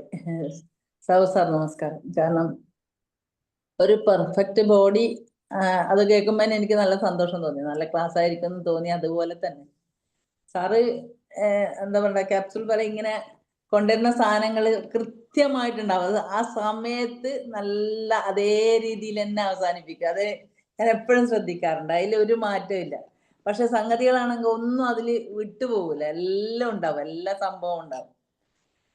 കാരണം സാറ് പറഞ്ഞ പോലെ ഇപ്പം പണ്ട് ഈ പറഞ്ഞ പോലെ എല്ലാരും പറഞ്ഞ പോലെ തന്നെ പണ്ട് വ്യായാമങ്ങൾ ഉണ്ടായിരുന്നു. ഇപ്പൊ ഉലാന സാർ പറഞ്ഞ പോലെ പണ്ട് കളമൊക്കെ അടിക്കാൻ വേണ്ടിയിട്ട് നമുക്ക് കുറ്റിച്ചൂല് എന്നാ പറയാ, ചെറിയ ചൂല്. ആ ചൂലിൽ ഇങ്ങനെ അതിന്റെ കൊടി അറ്റത്ത് ഇങ്ങനെ ഇതൊന്നും ഉണ്ടാവില്ല, എല്ലാം ഒരേപോലെ ആയിരിക്കും. അത് നല്ല കുനിഞ്ഞിട്ട് അടിക്കുമ്പോൾ തന്നെ ഹസ്തപാദാസനമൊക്കെ അതിൽ വന്നു ഏകദേശം, അല്ലെങ്കിൽ ചക്രാസനം ഇതൊക്കെ വന്നു. അപ്പൊ പിന്നെ അതിൽ സംശയമില്ല. അതുപോലെ തന്നെ നല്ല എന്താ പറയുക, സാറിന്റെ സാബു സാറ് ക്ലാസ് എടുത്ത പോലെ ടാപ്പിംഗ് ഇങ്ങനെ ചെയ്യുന്ന പോലെ നമ്മള് കല്ലിൽ വെച്ചിട്ട് തുണിയൊക്കെ അലക്കുമ്പോ ഈ കൈക്ക് ഉള്ള എക്സസൈസ് ഒക്കെ അതിൽ വന്നു. അപ്പൊ നമുക്ക് അതിൽ ബുദ്ധിമുട്ട്, ഓരോന്നിനും ഓരോ ജോലിക്കും പണ്ട് അങ്ങനെയുള്ള. അതുകൊണ്ടാണ് ഈ യോഗയുടെ പറയുമ്പം യോഗ പ്രകൃതിയിലുള്ള മൃഗങ്ങളുടെ ഒരു പക്ഷിമൃഗാദികളുടെ ഒക്കെ രീതിയിലാണ്. ഇപ്പൊ ഉരകത്തിനെ പോലെ ഇങ്ങനെ പൊങ്ങി നിൽക്കുക ഇങ്ങനെയൊക്കെ പറയുന്നുണ്ടല്ലോ, മത്സ്യത്തിനെ പോലെ മത്സ്യാസനം. അപ്പൊ അതില്ല, ഇപ്പൊ ഇല്ലാത്തോണ്ട് ചില ആൾക്കാർ പറയും ജിമ്മിൽ പോയിട്ട് ചേരുന്ന് പറയും കുട്ടികളോട്. ജിമ്മിൽ പോയിട്ട് ചേർന്നാൽ എന്താ, ജിമ്മിന്ന് കഴിഞ്ഞ ഉടനെ വന്നിട്ട് പറയും അമ്മ ഒരു 8 മുട്ട പുഴുങ്ങിക്കോളൂ, പിന്നെ ഇത്ര ഭക്ഷണം തന്നോളൂ. അപ്പൊ അവിടെ നിന്നുള്ള രീതി കഴിഞ്ഞിട്ട് വീണ്ടും ഭയങ്കരമായിട്ട് ഭക്ഷണം കഴിക്കാണ് കുട്ടികൾ. അപ്പം ചിലപ്പോ ഇവിടെ എവിടെയെല്ലാം കൈയും കാലിനെല്ലാം നല്ല കൊഴുപ്പ് പോലെ ആയിട്ട് പിന്നെ അവസാനം ഒരു വല്ലാത്ത രൂപത്തിലായിട്ട് മാറും. ബോഡിക്ക് ഇങ്ങനെ എന്താ പറയണ്ടേ, ഒരു ഇതും ഉണ്ടാവില്ല. പക്ഷെ സാറിപ്പോ പറഞ്ഞ പോലെ എളുപ്പത്തില് വളരെ നല്ല രീതിയിൽ ഇപ്പൊ സാറ് പറഞ്ഞു, അതിനിടയിൽ തന്നെ ഞാനിങ്ങനെ നോക്കായിരുന്നു, ഈ കൈ ഇങ്ങനെ പിടിച്ചിട്ട് ഇങ്ങനെ ആക്കുമ്പോ ശരിക്കും അത് ചെസ്റ്റിനാന്ന് നമുക്ക് കിട്ടുക. അപ്പൊ ശരിക്കും ഈ ചെറുപ്പത്തിൽ തന്നെ ഇപ്പം യുവാക്കൾ ഒരുപാട് ഹാർട്ട് അറ്റാക്ക് ആയിട്ടെല്ലാം മരിക്കുന്നുണ്ടല്ലോ. അതിൻ്റെ എല്ലാം ശരിക്കുള്ള നമ്മള് ശ്രദ്ധിച്ചു നോക്കിയാല് അവർക്ക് എപ്പോഴും സ്ട്രെസ് ഉണ്ടാവും, ആരോടും പറയില്ല, പിന്നെ എക്സസൈസ് ചെയ്യൂല, ഒരുപാട് ഈ ബേക്കറി സാധനങ്ങളൊക്കെ കഴിക്കും. എല്ലാറ്റിനും നല്ല രീതിയിലുള്ള അറിവ്, അതായത് ഇങ്ങനെയാണ് നിങ്ങളുടെ ബോഡീനെ നമ്മളെ ദേഹത്തിന് നമ്മളെ ശരീരത്തിനെ ഇഷ്ടപ്പെടണം എന്ന് പറയലുണ്ട്. നമ്മളെ മാത്രം ഇഷ്ടപ്പെടണപ്പാ എന്ന് നമ്മളെ കാസർഗോഡുള്ള ഒരു പാട്ടുണ്ട്. അതുപോലെ എല്ലാവരും അവരവരുടെ ബോഡീനെ സ്നേഹിക്കുക. നമ്മള് എന്നോട് ചിലപ്പം സാറ് ക്ലാസ് എടുക്കുമ്പോ ഇപ്പൊ സനൽ സാറ് പറഞ്ഞു നമ്മളെ മക്കളെ നമ്മളെക്കാളും കുറച്ച് മികവായിരിക്കും. ഞാനിപ്പോ കുറച്ച് തടി കൂടുമ്പോ മക്കൾ പറയും, മമ്മി ഇടയ്ക്ക് കണ്ണാടി ഒന്ന് നോക്കണേ, കണ്ണാടിന്റെ അടുത്ത് പോയി നിൽക്കണേന്ന് പറയും. അത് ഞാനത് ഉൾക്കൊള്ളും. കാരണം എൻ്റെ കുട്ടികൾ പറയുന്നത് കളിയാക്കലല്ല, നമ്മളെ ശരിയാക്കാൻ വേണ്ടിയിട്ടാണ്. കുറച്ച് തടി കൂടുമ്പോൾ നമ്മൾ ശ്രദ്ധിച്ചില്ലെങ്കിൽ ബുദ്ധിമുട്ടാണ്. ഞാൻ നല്ലോണം സ്ലിം ആയിരുന്നു പണ്ട്, ഇപ്പോഴാണ് കുറച്ചെങ്കിലും തടി വെച്ചത്. യോഗ ചെയ്യിക്കുന്നുണ്ട്, ക്ലാസ്സൊക്കെ എടുക്കുന്നുണ്ട്. അപ്പൊ നല്ല ക്ലാസ് ആയിരുന്നു സാറേ, പറയാതിരിക്കാൻ വയ്യ. നല്ല എനിക്ക് നല്ലോണം ഇഷ്ടപ്പെട്ടു. Thank you sir. Okay, George sir, Shihab sir, Jyothilakshmi, Roy sir, Raju sir. Shihab പറയും. സാബു സാറ് സത്യം പറയാലോ, ഞാനത് ഇപ്പോഴാ കണ്ടത്. ഞാൻ ഓടിക്കതച്ച് വന്നപ്പോഴേക്കും ലഹനാൻ സാറ് റിവ്യൂ പറയുമ്പോഴാണ് കണ്ടത്. ഞാൻ യൂട്യൂബിൽ കണ്ടോളാം, അഭിപ്രായം ഗ്രൂപ്പിൽ പോസ്റ്റ് ചെയ്യാം. ഞാനിപ്പോ കുറച്ച് ദിവസമായിട്ട് ആരോഗ്യത്തില് കുറച്ചധികം ശ്രദ്ധിക്കുന്നുണ്ട്. ഞാൻ കഴിഞ്ഞ അല്ല കോവിഡ് കാലം തൊട്ട് ഞാൻ ആരോഗ്യത്തിൽ ശ്രദ്ധിക്കാറുണ്ട്. പക്ഷെ അന്ന് ഞാൻ ചെയ്തുകൊണ്ടിരുന്നത് ഡെയിലി മിക്കവാറും ആഴ്ചയിൽ ഒരു 4-5 ദിവസം ഒരു അരമണിക്കൂർ, ഒന്നുകിൽ സൈക്കിൾ ഉണ്ട് അതെടുത്തിട്ടൊന്ന് ഇങ്ങനെ കറങ്ങി ഒരു അരമണിക്കൂർ, അല്ലെങ്കിൽ ഒരു അരമണിക്കൂർ നടക്കാൻ പോകും. ഇങ്ങനെ ഒരു 4-5 ദിവസമൊക്കെയാണ് ശരാശരി ചെയ്തുകൊണ്ടിരുന്നത്. അപ്പോ something is better than nothing എന്നുള്ള ധാരണയിലായിരുന്നു ഞാൻ പോയിക്കൊണ്ടിരുന്നത്. ഞാൻ ചെയ്യുന്നത് ഓക്കെ ആയിരിക്കുന്നത്. പക്ഷെ പിന്നീട് ഇപ്പോ അവിടെ വയനാട് വന്നിട്ട് റുട്ടീനാകെ മാറി. അപ്പൊ ഞാൻ ഇതേക്കുറിച്ച് ഡീറ്റെയിൽ ആയിട്ട് പഠിച്ചപ്പോഴാണ് ഇതില് വെയിറ്റ് ട്രെയിനിങ് ഒരു ഘടകമാണെന്നുള്ളതും മൊബിലിറ്റി വേറൊരു ഘടകമാണെന്നൊക്കെ മനസ്സിലാക്കിയത്. അപ്പൊ ഞാൻ ഏകദേശം 2 മാസം മുമ്പ് ഞാൻ വീട്ടിലൊരു ഒരു ഹോം ജിം യൂണിറ്റ് ഒക്കെ മേടിച്ചിട്ട് ഇപ്പൊ ആഴ്ചയിൽ ഒരു 3-4 ഡേയ്സ് ഒക്കെ വെയിറ്റ് ട്രെയിനിങ് ഒക്കെ ചെയ്യുന്നുണ്ട്. പിന്നെ കുറച്ച് സൈക്ലിംഗ് പോവും, ഒരു അരമണിക്കൂർ കുട്ടികളുടെ കൂടെ സൈക്ലിങ്ങിന് ഇറങ്ങും. കുറച്ച് സമയം എന്തെങ്കിലുമൊക്കെ ഒന്നായിട്ട് മിക്കവാറും ആഴ്ചയിൽ 4-5 ദിവസം ആക്റ്റീവായിട്ട് ഇൻവോൾവ് ആവുന്നുണ്ട്. അപ്പൊ ഹെൽത്ത് റിലേറ്റഡ് ആയിട്ട് നമുക്ക് പറ്റാവുന്ന പോയിന്റുകളിലൊക്കെ എന്തെങ്കിലും കാണുമ്പോൾ ഞാൻ ഇമ്മീഡിയറ്റ്ലി ഓടിക്കയറും. ഇതിപ്പോ ഈ യൂട്യൂബൊക്കെ തുറന്നു കഴിഞ്ഞാല് പലരും ഹെൽത്ത് അഡ്വൈസ് കൊടുക്കുന്ന കാണുന്നുണ്ട്. അപ്പൊ ടോട്ടലി കൺഫ്യൂഷൻ ആണ്. അപ്പൊ അങ്ങോട്ട് പോകാറില്ല. അപ്പൊ ലേശം കൂടി ആധികാരികമായിട്ടൊക്കെ ഉള്ള പോയിന്റുകൾ കാണുമ്പോഴാണ് നമ്മൾ ഓടിക്കയറി വരുന്നത്. ഞാൻ ഇത്തിരി വൈകി, കുഴപ്പമില്ല. ഞാൻ എന്ത് ചെയ്താലും യൂട്യൂബിൽ വീഡിയോ കണ്ടോളാം. പരിപാടി അവതരിപ്പിച്ച ആൾക്ക് എന്റെ എല്ലാവിധ ആശംസകൾ അറിയിക്കുന്നു. Thank you. എല്ലാരെയും കാണാൻ പറ്റി, സന്തോഷം. കുറച്ച് ദിവസമായിട്ട് കണ്ടിട്ടില്ലായിരുന്നു. ഞാനിങ്ങനെ ഇപ്പോഴും ക്ലിനിക്കിലാണ്. ഞാനിന്ന് ഉച്ചയ്ക്ക് ശേഷം വന്ന് കയറിയതാണ്.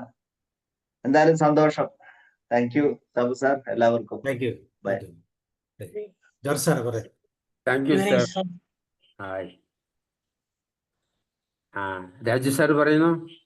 എനിക്ക് അടുത്തൊരു ക്ലാസ് ഉണ്ട് 8 മണിക്ക്. അയ്യോ സാറേ, റെഡിയല്ലേ? ഞാനതല്ല ഇങ്ങനെ കാത്തു നിൽക്കുന്നത്.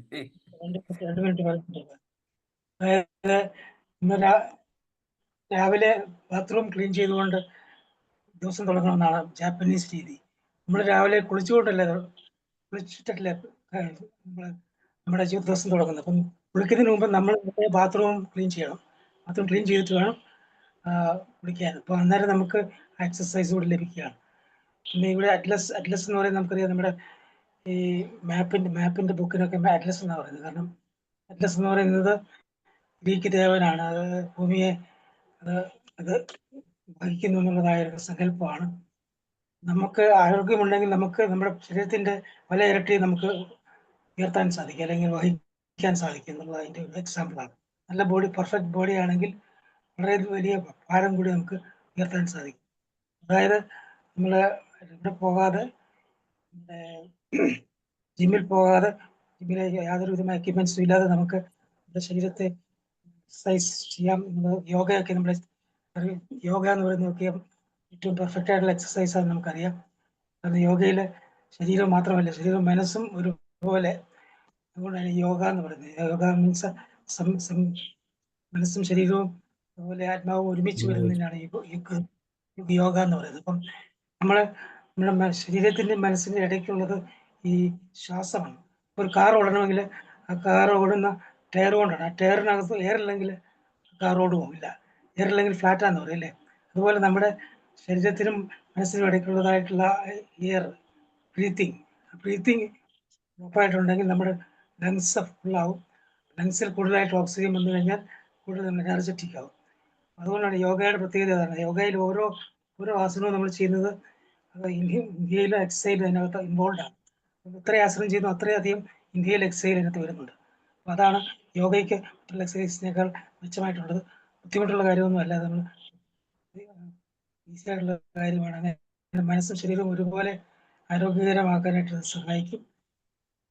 കൂടുതലായിട്ട് ഞാൻ പറയുന്നില്ല. പെർഫെക്റ്റ് ബോഡി എന്നുള്ള സാറിൻ്റെ ഇന്നത്തെ ക്ലാസ് വളരെയധികം ഇങ്ങനെയുള്ള കാര്യങ്ങളോട് ചേർന്ന് പോകുന്നതാണ്. ദയവായിട്ട് നന്ദി പറഞ്ഞുകൊണ്ട് ഞാൻ അവസാനിപ്പിക്കുന്നു. മീറ്റിംഗിൽ പോകാനുണ്ട്. Thank you. Thank you sir. George sir പറഞ്ഞു. Thank you sir. സാറേ, ഒത്തിരി സന്തോഷം, പറയാതിരിക്കുന്നത് എങ്ങനെ. കാരണം സാർ ഓരോ ദിവസവും ആ മാസ്ക് ലൈറ്റില് വലിയ ലൈറ്റാ പിന്നെയും ഫിറ്റ് ചെയ്യുന്നത്, ലോകത്തിന് മുഴുവൻ വെളിച്ചം കൊടുക്കുന്ന വിധത്തിൽ. ഇല്ല, എന്തൊരു ഇൻസൈറ്റാണ്. ഒന്ന് തിരിഞ്ഞു നോക്കിക്കഴിഞ്ഞാൽ നമ്മൾ ചെറുപ്പത്തിലെ ബാല്യകാലം മുതൽ സ്കൂളിൽ പോകാനാണെങ്കിൽ അന്ന് നടന്നു പോകുമ്പോൾ കിട്ടുന്ന ഇടം മുതൽ സ്കൂൾ കഴിഞ്ഞു വന്നാൽ ആടിനെ നോക്കാൻ പറ്റുന്നവൻ ആടിനെ നോക്കണം, പാടത്ത് പോകാൻ പറ്റുന്നവൻ പാടത്ത് പോകണം. അതാണ് നാട്ടിൻപുറത്തെ കുട്ടികളുടെ ജോലി. അതങ്ങനെ അങ്ങ് തുടങ്ങുക. അപ്പോൾ ഒരിക്കൽ പോലും ബോഡി മൂവ്മെന്റ്സ് ആയി ഫിസിക്കൽ എക്സർസൈസ് ചെയ്യാൻ പറ്റാതെ ഒഴിഞ്ഞു മാറാൻ അവസരമില്ല. അങ്ങനെ ട്യൂൺ ചെയ്ത് പോകുന്നവർക്കൊന്നും വലിയ പ്രശ്നങ്ങളില്ല. ഈ അന്ന് ആശുപത്രികളൊന്നും ഉണ്ടായിട്ടാണോ? അവരൊക്കെ എന്തുമാത്രം കഠിനാധ്വാനം ചെയ്ത് കഴിഞ്ഞവര്, എന്തുമാത്രം നിർമ്മിതികൾ, അവരുടെ സൃഷ്ടികളൊക്കെ അവിടെ ഇപ്പോഴും അവശേഷിക്കുന്നത്. അതൊക്കെ കാണുമ്പോൾ തോന്നുന്നു. അതുപോലെ തന്നെ ഇതേ സെയിം മെറ്റബോളിസം ഉള്ള എന്തോ ഒരു മാമൽസ്, അവർ ഏത് സൂപ്പർ സ്പെഷ്യാലിറ്റി ഹോസ്പിറ്റലിൽ പോയിട്ടാ, ഏത് ജിമ്മിൽ പോയിട്ടാ? ഇല്ല, നാച്ചുറലായിട്ട് എല്ലാം നിങ്ങൾ ഓക്കെ ആയിരിക്കാൻ വേണ്ടത് എല്ലാം ഇവിടെ തന്നെ ഉണ്ടെന്ന് പറഞ്ഞു അല്ലേ? അപ്പോൾ പക്ഷെ നമ്മളുടെ മിസ്യൂസിങ് ആണ് ഏറ്റവും വലിയ വിഷയം. സാറ് പറഞ്ഞല്ലോ, ഒരു ചെലവും ഇല്ല, എല്ലാം നമ്മളൊന്ന് കോൺഷ്യസ് ആയി നമുക്ക് തന്നെ എല്ലാം ബിൽഡ് ചെയ്യാം. എന്തൊരു ഓർമ്മപ്പെടുത്തല, വളരെ ഉപകാരപ്പെടും, യാതൊരു സംശയമില്ല. ഇപ്പോൾ എനിക്ക് ഒരു കുറച്ചുകൂടെ മനസ്സിന് ഒരു ആവേശം തോന്നാ. സമയം വൈകിട്ടൊന്നുമില്ല, ഇനിയും നോക്കാം, കുറച്ചുകൂടെ മെച്ചമാക്കാം എന്ന് എല്ലാവരും എല്ലാ കാലത്തും ആഗ്രഹിക്കുന്നല്ലേ, നല്ല ആരോഗ്യമുള്ള ശരീരം. തീർച്ചയായിട്ടും sir, thank you so much. എന്നാ ചെയ്യാൻ പോകുന്നതെന്ന് കൂടെ പറയണം. സാറേ, എന്തെങ്കിലും ചെയ്യാമല്ലോ, ഒന്നും ചെയ്യാതിരിക്കുന്നതിന് ഭേദം എന്തെങ്കിലും ചെയ്യാമല്ലോ. ഇനിയൊരു അംഗത്തിന് ബാല്യമുണ്ട് സാറേ. കറക്റ്റ്. അതെ. ആവർത്തിച്ച് ഓർമ്മിപ്പിക്കുക അങ്ങനെ ഓരോരുത്തരും. ഓക്കെ, റോയ് സാർ ഉണ്ടോ? ശുദ്ധോദരൻ ഡോക്ടർ, എങ്ങനെയുണ്ട് ആരോഗ്യമൊക്കെ?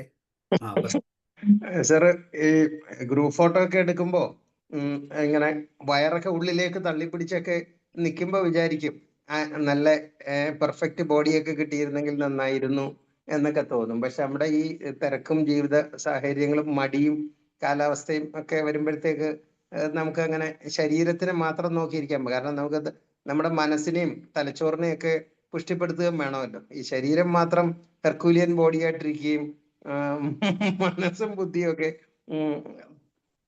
ഇരുന്നില്ല. പത്മരാജന്റെ ഒരിടത്തൊരു ഫയൽവാൻ പോലെ, ഫയൽവാൻ ഗംഭീരനാണ് പക്ഷേ പറഞ്ഞ പോലെ. പക്ഷെ ഇന്ന് ഈ ടോപ്പിക്ക് വളരെ റിലവൻ്റ് ആണ്. കാരണം ഇന്ന് കർക്കിടക 1-ാം തീയതിയാണ്. എൻ്റെ സുഹൃത്തുക്കളായിട്ടുള്ളവർ ഒരുപാട് പേര് ഈ ആയുർവേദ സ്ഥലത്ത് സുഖചികിത്സയ്ക്ക് പോയിട്ട് വസ്തിയും വപനവും വിരേചനവും സേചനവും ഒക്കെ നടത്തിയിട്ട് ദീർഘായുസിന് വേണ്ടി, നമ്മുടെ രാഷ്ട്രീയക്കാരെല്ലാം ഇപ്പൊ ആയുർവേദത്തിൽ കിടക്കുക കേട്ടോ.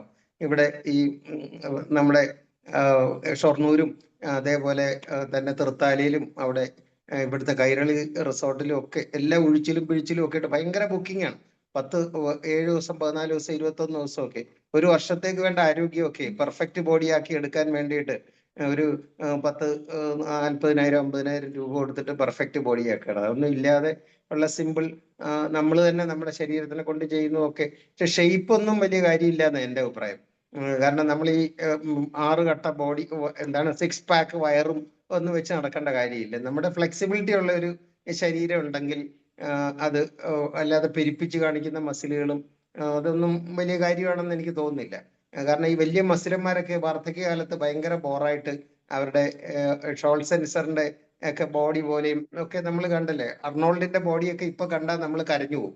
അത്ര കാരണം ഭയങ്കര ഫിറ്റായിട്ട് വെച്ചിരുന്ന ശരീരമൊക്കെ അഴിഞ്ഞു തൂങ്ങി കാലം ഏൽപ്പിക്കുന്ന പരിക്കുകളൊക്കെ ഉണ്ട്. ഇപ്പൊ ഫ്ലെക്സിബിലിറ്റി ഉള്ള ഒരു ബോഡി, പിന്നെ ഈ നിരന്തരമായിട്ട് നടക്കുകയും ഇളക്കുകയും ഒക്കെ ചെയ്തുകൊണ്ടിരിക്കുന്നതല്ല. പക്ഷെ സാറ് പറഞ്ഞ ഈ സിമ്പിൾ എക്സസൈസ്, മുഖ്യമന്ത്രിയൊക്കെ പറഞ്ഞത് ഈ മയക്കുമരുന്നിനെ രക്ഷപ്പെടാൻ സുംബ ഡാൻസ് സ്കൂളിൽ പഠിപ്പിച്ചാൽ മതി. സുംബ നല്ല ഒരു പെർഫെക്റ്റ് ആയിട്ട് അല്ലെങ്കിൽ പോലും വളരെ ദേഹം മുഴുവൻ ഇളക്കി കളിക്കാവുന്ന ഒരു എക്സർസൈസ് ആയിട്ട് എനിക്ക് തോന്നിയിട്ടുണ്ട്. പക്ഷെ ഈ പ്രായം കൂടിയ നമ്മളൊന്നും ചെയ്തു കഴിഞ്ഞാൽ എല്ലൊക്കെ തേഞ്ഞ് ഈ നാശമായി പോകും. അപ്പോൾ ഈ നല്ല പെർഫെക്റ്റ് ബോഡിയുള്ള എൻ്റെ ഒരു ചങ്ങാതി ഉണ്ടായിരുന്നു. പുള്ളി SI ആയിരുന്നു. പുള്ളി യൂണിഫോം ഇട്ട് നിന്ന് കഴിഞ്ഞാൽ നമുക്ക് തോന്നും അത്ര യൂണിഫോം ആയിട്ട് മാച്ചിങ് ആണ്. പക്ഷെ പുള്ളി അത് കഴിഞ്ഞ് റിട്ടയർ ചെയ്തതിന് ശേഷം വലിയൊരു മണ്ടത്തരം കാണിച്ചു. പുള്ളി ഒരു 5 കിലോമീറ്റർ അങ്ങോട്ടും 5 കിലോമീറ്റർ ഇങ്ങോട്ടും കൂടെ അങ്ങോട്ട് നടപ്പ് തുടങ്ങി. മലമ്പുഴ റോഡിൽ കൂടെ ആണ് നടക്കുന്നത്. അപ്പോൾ ഈ നടന്ന് ഇപ്പൊ പുള്ളി 2 കാൽമുട്ടും മാറ്റി വയ്ക്കുക, ഓപ്പറേഷൻ കഴിഞ്ഞിട്ട് കിടക്കുക. കാരണം ഈ പെൻഷനായി കഴിഞ്ഞിട്ട് ഒരു 5-6 കൊല്ലം ഈ 10 കിലോമീറ്റർ അങ്ങ് നടന്നപ്പോഴത്തേക്ക് കാൽമുട്ട് 2 തേഞ്ഞു പോയി. അപ്പൊ ഇപ്പൊ മുട്ട് 2 മാറ്റിയിട്ട് പുള്ളി കിടപ്പാ. അപ്പോൾ അതേപോലെ ഒരു ശരീരം താങ്ങുന്ന യോഗയും ഒക്കെ ചെയ്യുകയും, പിന്നെ ശരീരം നമുക്ക് വേണ്ടിയിട്ടുള്ളതാണെന്നാണ് എൻ്റെ ഒരു തന്നെ. അല്ല മറ്റുള്ളവരെ ഇങ്ങനെ കാണിച്ച് കൊതിപ്പിക്കാനുള്ളതോ അല്ലെന്നുണ്ടെങ്കിൽ ഈ സാൻഡോ ബനിയനൊക്കെ ഇട്ട് മസിൽ പെരുക്കി പെണ്ണുങ്ങളെ ആകർഷിക്കാനുള്ളതോ അല്ലെങ്കിൽ സ്വിമ്മിംഗ് പൂളിലൊക്കെ ഇറങ്ങുമ്പോഴൊക്കെ മറ്റുള്ളവർ കണ്ട് അസൂയപ്പെടാനുള്ളതൊന്നുമല്ല. നമുക്ക് വളരെ ആരോഗ്യമായിട്ടും ഫ്രീ ആയിട്ട് മൂവ് ചെയ്യാൻ പറ്റുന്ന ഒരു ദേഹം, അതാണ് നല്ലതെന്ന് എനിക്ക് തോന്നുന്നു. എന്തായാലും ഒരുപാട് ആരോഗ്യ ചിന്തകൾ ഉണർത്താൻ ഈ കർക്കിടക 1-ാം തീയതിയിലെ സന്ധ്യക്ക് സാധിച്ചു എന്നുള്ളതിന്റെ സന്തോഷം തന്നെ സാർ. Thank U. ഓക്കെ, വേറെ ആർക്കെങ്കിലും നിങ്ങൾ ഷെയർ ചെയ്യാനുണ്ടോ? അല്ലെങ്കിൽ ഞാനൊരു കാര്യം പറയാം. എന്റെ കൗൺസിലിംഗ് അനുഭവത്തിൽ ഞാൻ കുട്ടികൾക്ക് സൂപ്പർ ബ്രെയിൻ യോഗ എന്ന് പറഞ്ഞ സംഭവം ഇങ്ങനെ ഇത് ചെയ്തിട്ട് 90% കുട്ടികൾക്കും ചെയ്യാൻ പറ്റില്ല. അവർക്കൊന്നും ഉക്കിച്ചിരിക്കാൻ പറ്റില്ല. എനിക്ക് വിഷമം തോന്നുക, എത്ര ചെറുപ്പാണ് ആ കുട്ടികളൊക്കെ എങ്ങനെ ആയാലും. എല്ലാം യൂറോപ്യൻ ക്ലോസറ്റ് ഒക്കെ ഉപയോഗിക്കുന്നതുകൊണ്ടാണ്. അത്രേ അബദ്ധാണ് നമ്മളെ പുതിയ തലമുറ. ഓക്കെ, വേറെ ആർക്കെങ്കിലും ഉണ്ടോ ഷെയർ ചെയ്യാൻ? സാറിന് അടുത്ത ക്ലാസ്സിലേക്ക് പോകേണ്ടതുണ്ട്. ഓക്കെ, അപ്പോൾ അങ്ങനെയാണ് നമുക്ക് വൈൻഡപ്പ് ചെയ്യാം. സോ സൺ sir, thank you. Perfect body ആക്കാൻ ഞങ്ങൾ ശ്രമിക്കുന്നതായിരിക്കും. ഞങ്ങളെ വീണ്ടും സഹായിക്കുന്നു. Thank you sir. Okay, good night. Bye. Thank you, sir. Good night, sir.